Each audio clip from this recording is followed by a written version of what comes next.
मित्रांनो, गेल्या वेळच्या व्हिडिओमध्ये आपण केमिकल कायनेटिक्स या टॉपिकमध्ये एक खूप छान आर्टिकल घेतलं and that one is nothing but the integrated rate law for zero order reaction and half life period for zero order reaction. Okay, आपल्या सिलेबसला बोर्डसाठी जनरली आपल्याला फर्स्ट ऑर्डरवर न्यूमेरिकल विचारलं जातं. झिरो ऑर्डरवर शक्यतो जास्त न्यूमेरिकल विचारलं जात नाही, पण सीईटीसाठी मात्र त्याच्यावर न्यूमेरिकल असू शकतं. ते आपण सीईटीच्या लेक्चरमध्ये क्लिअर करणार आहे. आता आपल्याला नेक्स्ट आर्टिकल घ्यायचा and that one is nothing but the collision theory. या you can say the collision theory of bimolecular reactions. Bimolecular, that one is nothing but the molecularity of that reaction is the 2. Okay, for example तुम्हाला दिलं होतं halogen डेरिव्हेटिव्हमध्ये तुम्ही SN2 mechanism जे शिकलाय, it is nothing but the bimolecular reaction. Okay, म्हणजे ज्या वेळेस आपण मोलिक्युलरिटी घेतो, तुम्हाला माहिती आहे मोलिक्युलरिटीचं आपण बघितलेलं आहे की if the molecularity is the 2 at that time it is called the bimolecular reaction. ठीक आहे, आता आपल्याला या बायमोलिक्युलर रिॲक्शनची जी कोलिजन थेरी घ्यायची त्याच्याशी रिलेटेड एक काम करूया आपण. हे 4 पॉईंट्स आपल्याला महत्त्वाचे आहेत. समजून चाला, चुकून जर हा 3 मार्काला किंवा 4 मार्कला प्रश्न आला, तर शक्यतो 4 मार्कचे प्रश्न एवढे नाही आहेत, जास्तीत जास्त 3 मार्क्सला किंवा 4 मार्क्सला जरी आला तरी आपल्याला हे 4 पॉईंट्स पाहिजेत, किंवा 2 मार्काला जरी विचारलं तरी ह्या 4 पॉईंट्समधून आपल्याला जायचं आहे. ओके, आता पहिला पॉईंट आपल्याला काय घ्यायचा आहे, तर that is nothing but the collisions between reacting molecules या reactant molecules. Number next one is the energy of activation. It is the very important point. Number next one, collisions with proper orientation, and last one is the potential energy barrier. Okay, suppose for example when you can carry out any chemical reaction, you know very well, suppose if you can say the bimolecular reaction and that one is nothing but the A plus, when you can see suppose for example BC, which can be converted to AB plus C. अशी आपण reaction घेतली. म्हणजे for example तुमच्या माहितीसाठी देतो की ज्या वेळेस आपण समजून चला याचं एक्झाम्पल घेतलं होतं SN2चं, की when you can consider there is the methyl bromide which can be treated with nucleophile, that is nothing but suppose for example you can carry out the aqueous KOH. Okay, at that time what happens here, there is the formation of methyl alcohol plus KBr.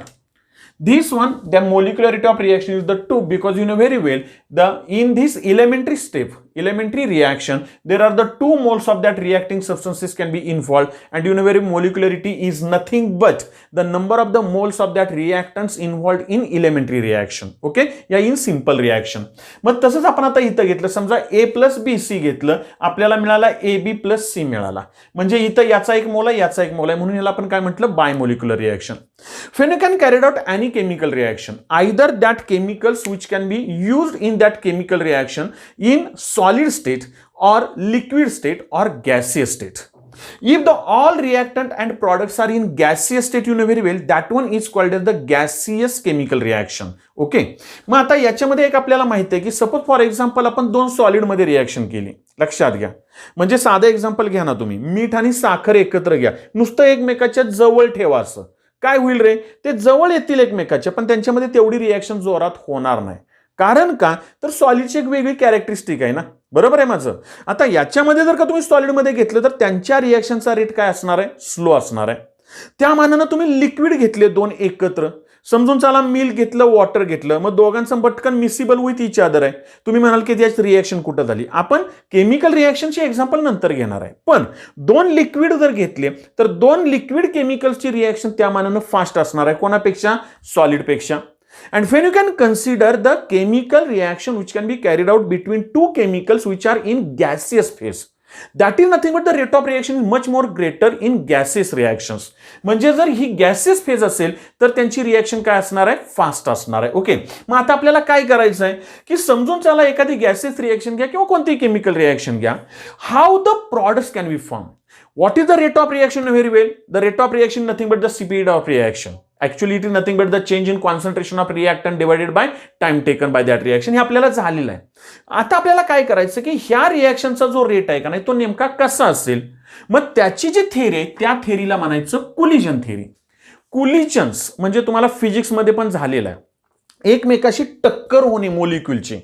म्हणजे आपल्याला माहिती आहे, समजून चला for example आपण जर असं एखादं व्हेसल घेतलं and in that vessel suppose for example this one it is the solid molecules which can be bindly with each other, you know very well, they can be having a very less vibrational energy. Solid मधली vibrational energy कमी आहे, बरोबर आहे. ते stagnant आहेत, अजिबात rigid आहेत, ते एकमेकाला कुठेही धडकत नाहीत.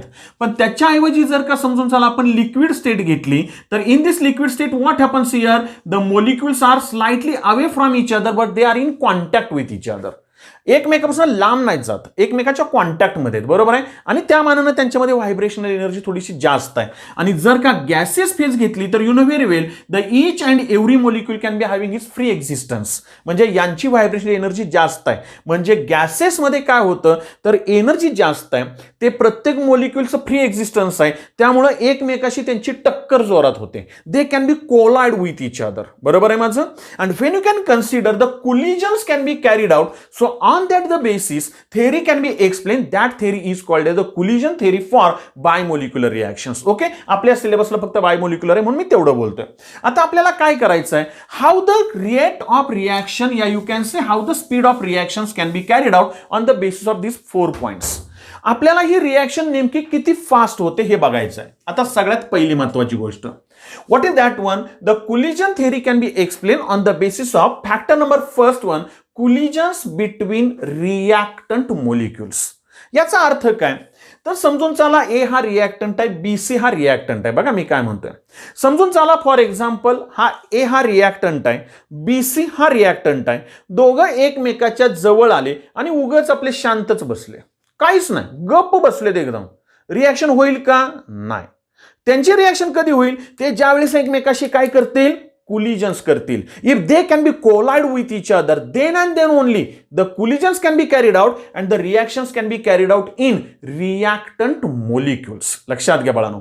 म्हणजे if we can consider for a chemical reaction, if the collisions between reactant molecules can be carried out, then and then only reaction can be proceed. So this is the first factor. आता for example देतो, when you can consider in gaseous physical reaction, what happens here, the 1 ml of that gas which can be having at about, figure पाठ करू नका, मी परत बोलतो, जे महत्वाचं आहे ते करा, इथं लक्षात राहिलं तर ठेवा. 1 × 10⁻27 collisions per ml per second. लक्षात येत आहे का बघा. म्हणजे जर तुम्ही 1 ml गॅस घेतला, 1 ml मिलीलिटर, बरोबर आहे, 1 cc आपण म्हणतो त्याला, तर त्या 1 ml गॅसमध्ये त्या गॅसची मोलिक्युल्स एकमेकाबरोबर किती वेळा कोलिजन्स करतात, तर 1 × 10⁻27 टाइम्स. म्हणजे बाळांनो मला एक सांगा, किती एकमेकावर किती वेळा तुम्हाला माहिती आहे ना, रॅन्डम मोशन असते त्यांची वगैरे, फिजिक्समध्ये तुम्हाला kinetic molecular theory of gases वगैरे सगळं आहे, त्याचा रेफरन्स तुम्ही इथं घ्या, काही हरकत नाही. पण आपल्याला कळलं पाहिजे की 10⁻27 this much number of the collisions can be carried out in gaseous state between the 1 ml of that gas in 1 second, बरोबर आहे. म्हणजे जर कोलिजन जर जास्त असतील तर साहजिकच रेट ऑफ रिएक्शन सुद्धा काय असणार आहे, फास्ट असणार आहे.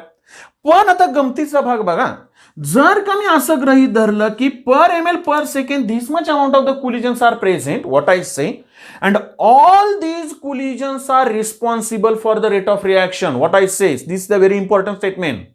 If all these collisions can be responsible for the rate of reaction, at that time you can say the rate of reaction, yeah, you can say the reaction can be completed within only 10⁻⁹ second. 10⁻⁹ म्हणजे बाळांनो तुम्हाला माहिती आहे 1/10⁹. म्हणजे जर का मी सेकंदाचे एवढे भाग केले, एकावर 9 शून्य, लक्षात घ्या, तर त्यातल्या एका सेकंदात, 1 सेकंद म्हणजे आपल्याला माहिती आहे त्यातला एवढा फॅक्टर जर घेतला तर म्हणजे मला तर वाटतं डोळे मिचकेपर्यंत आपली रिएक्शन कंप्लीट झालेली असेल, बरोबर आहे. एवढी फास्ट होईल रिएक्शन. पण ऍक्च्युली तसं होतं का, नाही होत. आपल्याला माहिती आहे ना, आपण प्रॅक्टिकलच्या वेळेस जर का लॅबोरेटरीमध्ये जर आपण केमिकल रिएक्शन्स घेतो, काय वेळेस एक सोल्युशन दुसऱ्या सोल्युशनमध्ये टाकतो, लगेच आपल्याला प्रेसिपिटेट नाही मिळत, थोडासा वेळ लागतो कधी कधी, किंवा एकदम जरी मिळाला तरी 1 सेकंद का होईना, 2 सेकंद का होईना वेळ लागतो. याचा अर्थ की when you can consider in a given chemical reaction, if the reactants can be collide with each other, collisions can be carried out between reactant molecules, but actually practically all that collisions are not responsible for the rate of reaction. What I say here, जेवढी सगळी collisions आहेत ती त्याच्यासाठी rate of रिएक्शनला, म्हणजेच काय, तर reactants can be converted to products, ह्याच्यासाठी responsible नाहीयेत. आणि म्हणून मग नेक्स्ट फॅक्टर आपण घेतला तिथं, and that one is nothing but the energy of activation. हा फॅक्टर जरा थोडासा महत्वाचा आहे, लक्षात घ्या. याच्याशीच मी आणखीन थोडं डिटेल बोलणार आहे. What is the energy of activation? या शब्दातच त्याची डेफिनिशन आहे. That one is nothing but when you can consider the reactants can be react with each other, that is nothing but they can be activate with each other. For that activation energy can be required. It is called as the energy of activation, which can be designated as EA.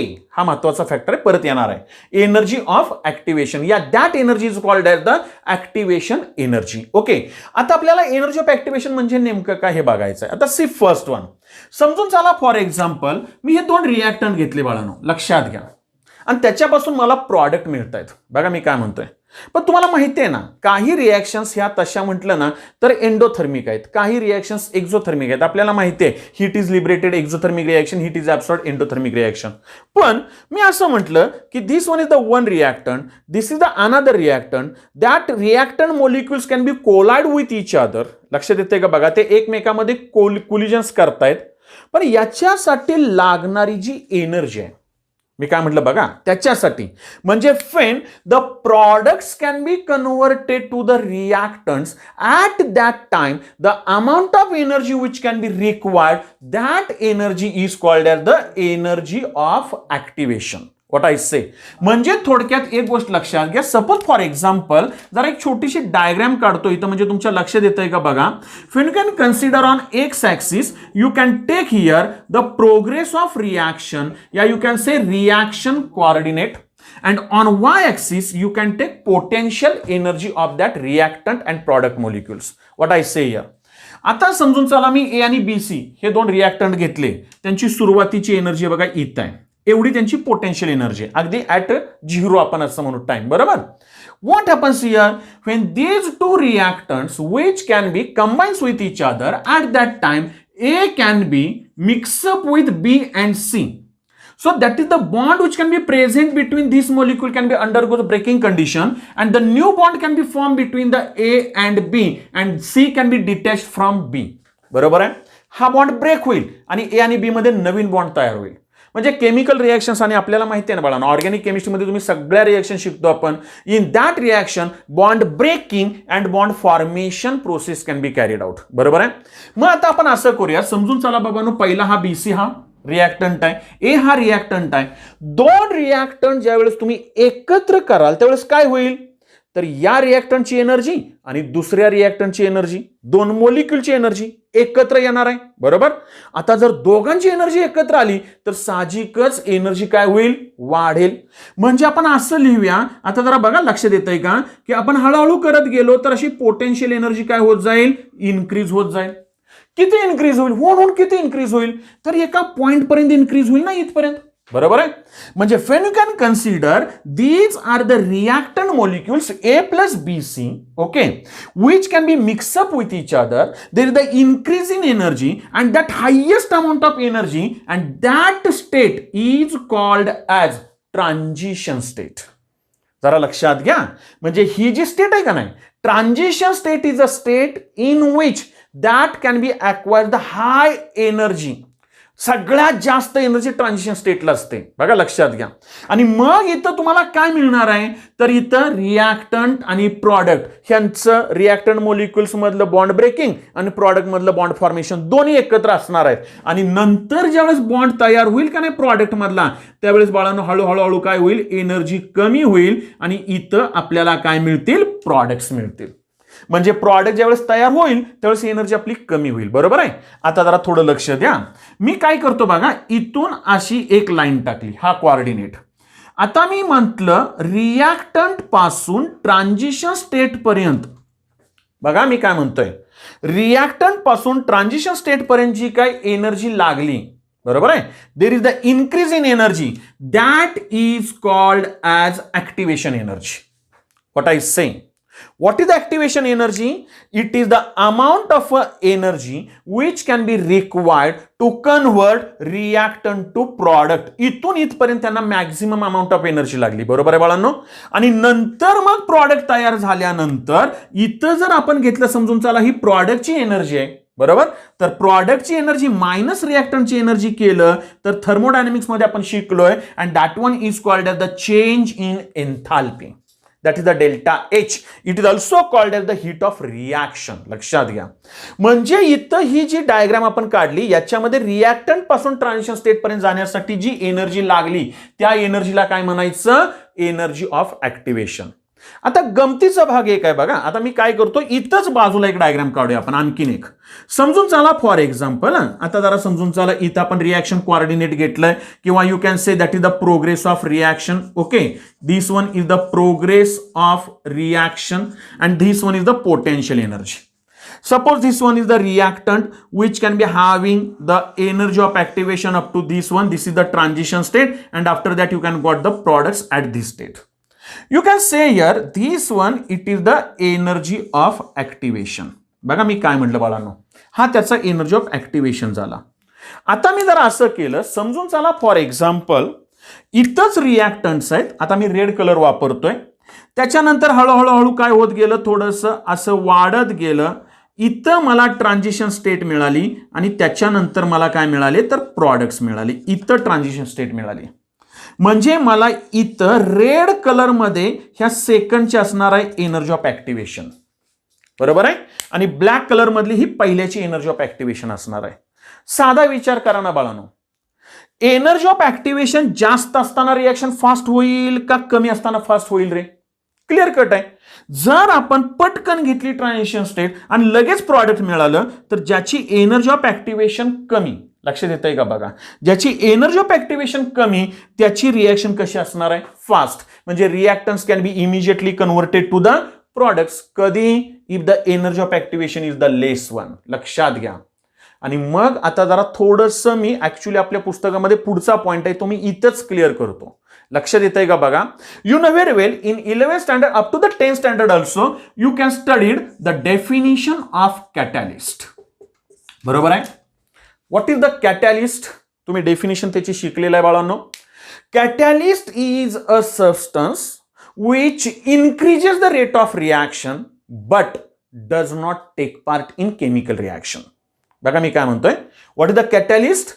It is a substance which increases the rate of reaction but does not take part in chemical reaction. And that one is nothing but suppose for example जर तुम्ही catalyst जर का use केला तर तुम्हाला काय होणार आहे? रिएक्शनचा रेट वाढणार आहे. मी काय म्हटलं बघा, कॅटॅलिस्ट जर यूज केला तर रिएक्शनचा रेट वाढणार आहे. म्हणजे मी असं म्हणू का रे, जर कॅटॅलिस्ट मी यूज केला तर एनर्जी ऑफ ऍक्टिव्हेशन कमी होणार आहे. मी काय म्हटलं कळलं का? कॅटॅलिस्टचा यूज केला तर एनर्जी ऑफ ऍक्टिव्हेशन कमी होणार आहे. ज्याचं एनर्जी ऑफ ऍक्टिव्हेशन कमी त्याच्या रेट ऑफ रिएक्शन जास्त, त्या रिएक्शनचा रेट जास्त. आणि म्हणून बाळांनो खरं सांगू तुम्हाला, समजा जर मला एमसीक्यू सेट करायला लावला ना तर सोपा एमसीक्यू मी टाकतो. Catalyst is defined as. बघा किती सोपा आहे. कॅटॅलिस्ट इज डिफाइन्ड ॲज आणि मी पहिला चॉईस देतो increases the rate of reaction. मी दुसरा चॉईस देतो decreases the rate of reaction. मी तिसरा चॉईस देतो increases activation energy आणि मी चौथा चॉईस देतो decreases activation energy. आता गमतीचा भाग सांगतो तुम्हाला माहिती आहे catalyst is a substance which increases the rate of reaction. In last year in surface chemistry you can studied that one. It is called as positive catalyst. म्हणजे त्याला जनरली फक्त कॅटॅलिस्ट म्हणतो. Catalyst, there are the some substances which can be used to decrease the rate of reaction. काही रिएक्शनचा rate decrease करायला पण वापरला जातो. त्याला तुम्ही बाळांनो निगेटिव्ह कॅटॅलिस्ट म्हणता and that one is called as inhibitor. He term लक्षात घ्या. That one is called as inhibitor. म्हणजे जे रिएक्शनचा रेट कमी करायसाठी वापरले जातात दॅट आर ऑल्सो कॅटॅलिस्ट. लक्षात घ्या. But they R negative catalyst. Idea clear? आणि तिसरं जे आपण घेतलं की मे बी इन्क्रीजेस और मे बी डिक्रीजेस. आता गमतीचा भाग असा इन्क्रीज करतो त्याला बी कॅटॅलिस्ट, डिक्रीज करतो त्याला बी कॅटॅलिस्ट. मग बरोबर कोणतं? मग इथं येतो आपण ऍक्टिव्हेशन एनर्जीच्या बाबतीमध्ये. आपण आणखीन तिसरा चॉईस काय घेतला? इन्क्रीजेस द ऍक्टिव्हेशन एनर्जी आणि डिक्रीजेस द ऍक्टिव्हेशन एनर्जी. खरं कोण येणार? Decreases the activation energy. आणि म्हणून कॅटॅलिस्टची डेफिनिशन लक्षात घ्या. ऍक्च्युली परफेक्टली तुम्ही जे शिकलाय ना की which increases the rate of reaction but does not take part in chemical reaction, याच्या ऐवजी आणखीन एक डेफिनिशन आहे बाळांनो.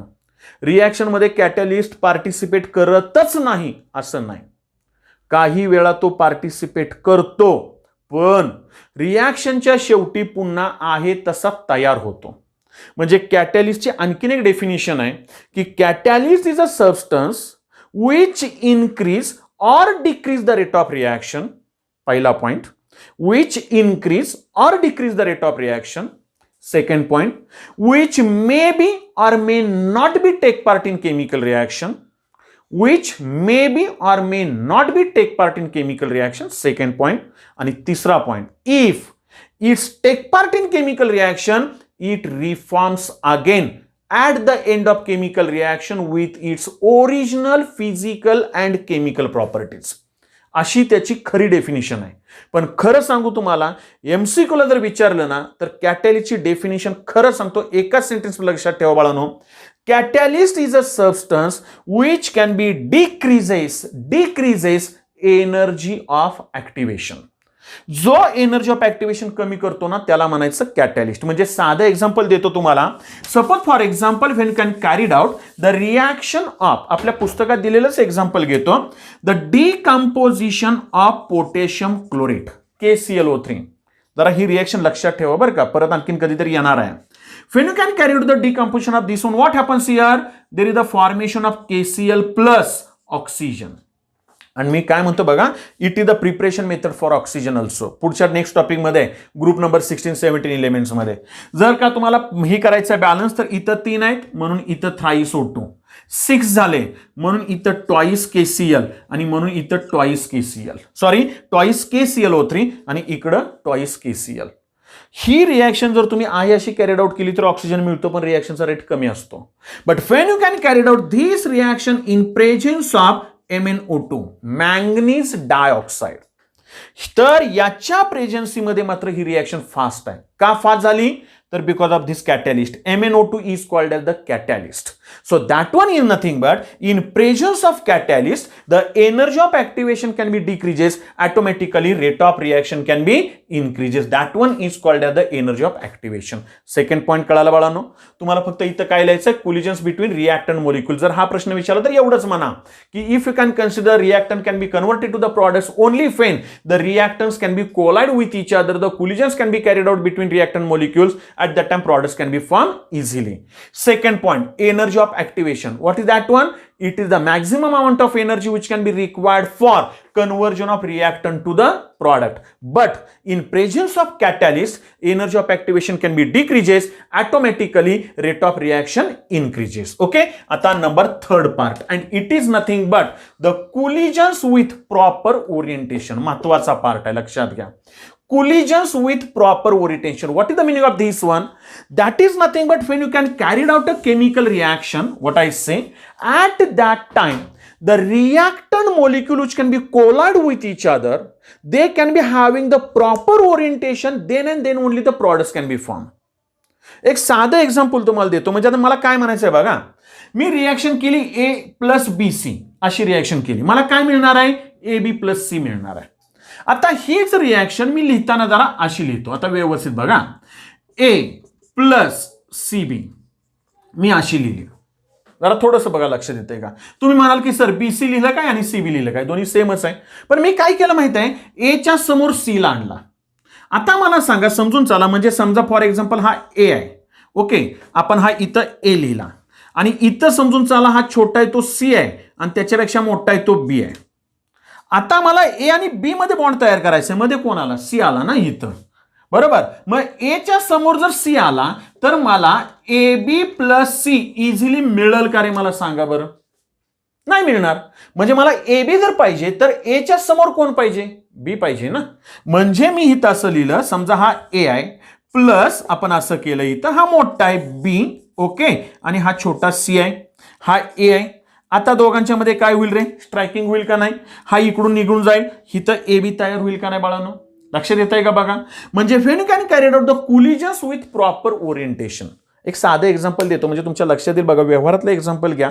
शेवटी कसं आहे, केमिस्ट्री ही समजून घेण्यावर आहे, तुम्हाला मी रिअली सांगतो. असं काय नाही केमिस्ट्री म्हणून केमिस्ट्रीचा अभ्यास करायचा, आपल्या एक्झाम्पल आपल्या व्यवहारातली द्यायची. आता एक्झाम्पल साधं तुम्हाला देतो, पटतंय का बघा. समजून चला मी 2 रेसलर्समध्ये रेसलिंग लावलं, बरोबर आहे, कुस्ती खेळायचे आणि 2 कुस्तीपटू आहेत. समजा एक असा रेसलर या साईडनं असं त्यानं चेहरा केलेला आहे, साहजिकच दुसऱ्या रेसलरचा असा चेहरा असणार आहे. दोघं एकमेकाशी झटापट करतील तरच कुस्ती होणार आहे, म्हणजे कोलिजन झाली पाहिजेत. लक्षात घ्या, आपण मी काय त्याच्याशी एक्झाम्पल देत नाही, आपलं एक्झाम्पलसाठी घेतो, लिहायचं नाही परीक्षेत, लक्षात घ्या, फक्त माहितीसाठी. आता मला सांगा, एक रेसलर असा आहे, तो दुसरा अपोजिट आहे, तर मग काय होईल, दोघांच्या मध्ये कुस्ती होईल. पण आपण असं करायचं, एका रेसलरला उभं करताना त्याचा चेहरा इकडं याचा आणि दुसऱ्या रेसलरचा चेहरा इकडं. आता मला सांगा, दोघांचा चेहरा जर का मी अपोजिट केला आणि दोघांना म्हटलं चला करा कुस्ती, आता येईल का रे बाळांनो, मला सांगा बरं. हा कुणाशी करणार, हा कुणाशी करणार, कोलिजनच होणार नाहीत ना. म्हणजे दोघांच्या मध्ये कोलिजन व्हायला त्यांची ओरिएंटेशन कशी पाहिजे बाळांनो, प्रॉपर पाहिजे ना. म्हणजे when you can consider the reactant molecules can be reacts with each other, they can be collide with each other if there is the proper orientation of that reactant molecules can be having. लक्षात येतंय का बघा, म्हणजे collisions with proper orientation, म्हणजे याप्रमाणे इथं झालं पाहिजे. पहिला पॉईंट क्लिअर हा झाला. आता शेवटचा पोटेन्शियल एनर्जी बॅरियर, ऍक्च्युअली मी तो इथंच एक्सप्लेन केलाय, चौथा पॉईंट मी आधीच एक्सप्लेन केला. What is the potential energy barrier for bimolecular reaction, we can say here this one is the reaction which can be having the reactants, they can be collide with each other. At that time there is the highest energy level can be having, it is called as the transition state, and after that there is the formation of products. म्हणजे तुम्ही graphical representation कोणाचं देताय, तर reaction coordinate या progress of reaction versus potential energy, याला म्हणायचं त्याचा potential energy barrier. म्हणजे बाळांनो एक लक्षात घ्या, आपल्याला ह्या 4 पॉइंट्स मधून कोलिजन थेरी एक्सप्लेन करायचे. लक्षात येतंय का बघा. What is that one, number first one collisions between reactant molecule, second one energy of activation, third one collisions which can be carried out with proper orientation, and fourth one is the potential energy barrier. Okay, मग आता ही collision theory आपण शिकलो, पण आपल्या एक गोष्ट लक्षात आली काय, तर मी पहिल्यांदा म्हटलंय कोलिजन जरी झाली तरी सगळी कोलिजन्स त्याच्या रेट ऑफ रिएक्शन साठी रिस्पॉन्सिबल नाहीत, त्यातली थोडीच असणार आहेत, कारण तेच आपल्याला पुढे घ्यायचं आहे, काही ना काहीतरी त्याचा फॅक्टर असणार आहे. लक्षात घ्या, जर एनर्जी ऑफ ऍक्टिव्हेशन जितकी कमी तेवढी रिएक्शन फास्ट, ओरिएंटेशन त्याची प्रॉपर पाहिजे, फेस टू फेस पाहिजे. लक्षात येतंय का बघा, फेस टू फेस पाहिजे, बॉन्ड कोणामध्ये करायचा आहे तिथं, आणि पोटेन्शियल एनर्जी बॅरियर मध्ये ही तुम्ही काय दाखवलं, एनर्जी ऑफ ऍक्टिव्हेशन. ओके, आता याच्याशीच रिलेटेड आपल्याला नंबर नेक्स्ट आर्टिकल घ्यायचा आहे, and that is nothing but the effect of temperature on rate of reaction. It is the very very important article, and that is called as the Arrhenius equation. We can see next video. Okay, thank you very much.